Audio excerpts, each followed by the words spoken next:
gagawing rally dito sa EDSA Shrine para maipakita natin sa mga kurakot at mga kontraktor na mga buhayan. Karapatan natin hungkatin ito dahil kaban ng bayan habang tayo'y nalulunod sa baha, habang tayo nagpapakahirap, may mga politiko palang nagpapakasasa sa mga taxpayer na binabayad natin. Kaya karapatan natin hungkatin lahat ng mga yan, mga kababayan.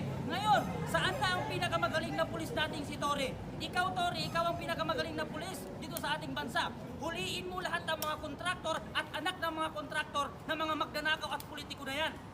Si Risa Hontiveros, siya ang pinakamagaling na senador sa ating bansa. Ngayon, hanapin mo lahat ng kontraktor, ito ay hamon ng mga taxpayer ng mga taong mahihirap. Hanapin mo lahat ng mga kontraktor at mga politikong adik ng mga magnanakaw na yan at imbestigahan mo. Saan ang House of Representatives na tinatantad si VP Sara sa 1.5 million lang na pera at si Duterte na ipinakulong ninyo na pinakamagaling na naging pangulo natin ngayon? Ang House of Representatives at ang Senado, pati ang mga pulis, hinahamon namin kayo na hanapin ninyo ang mga politikong kumakain sa kaban ng bayan habang kami ay nalulunod sa kahirapan, habang kami ay natutulog sa kali, walang makain. Kayo naman ay nagpapakasasa sa kaban ng bayan na aming binabayad sa inyo. Hindi namin kayo binoto upang magnakaw sa kaban ng bayan at kainin ang aming mga pinaghirapang mga Pilipino.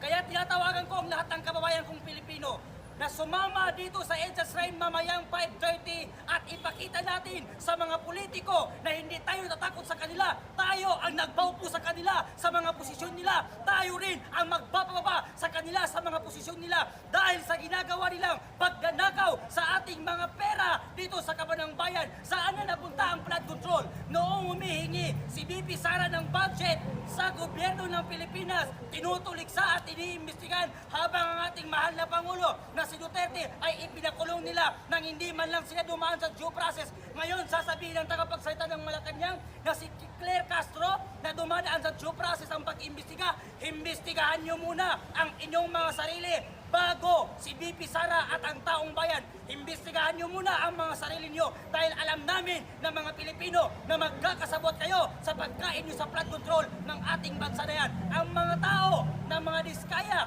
habang sila ay merong ilang sasakyan, meron silang 28 na Ferrari na mga sasakyan habang ang mga Pilipino ay nagtutulak at lumulusog sa baha, hindi nakakakain ng maayos. Meron pala sa kabila ng paghihirap natin, pagpapakalulod natin sa baha, meron palang mga politiko at mga kontraktor na nagpakasasabayan ng pera ng kaban ng bayan natin, mga kababayan.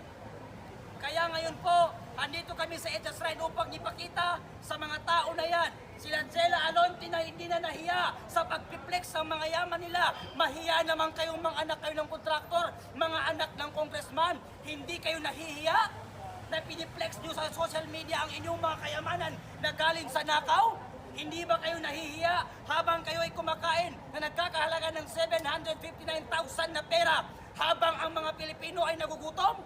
At ang pinagmamalaki nyo mga kayamanan ay galing sa nakaw, galing sa kaban ng bayan, galing sa korupsyon. Kaya mga Pilipino, lumabas tayo at huwag tayong matakot magsalita dahil bawat isa sa atin ay may karapatang magsalita. Dahil kaban ng bayan ang pinag-uusapan dito at taxpayer tayong mga Pilipino. Lahat tayo ay nagbabayad ng buwis. Kaya dapat natin ungkatin at ipalabas kung saan napunta ang mga flood control na ninakaw ng mga politika at mga kontraktor na yan. Maraming salamat po. Thank you.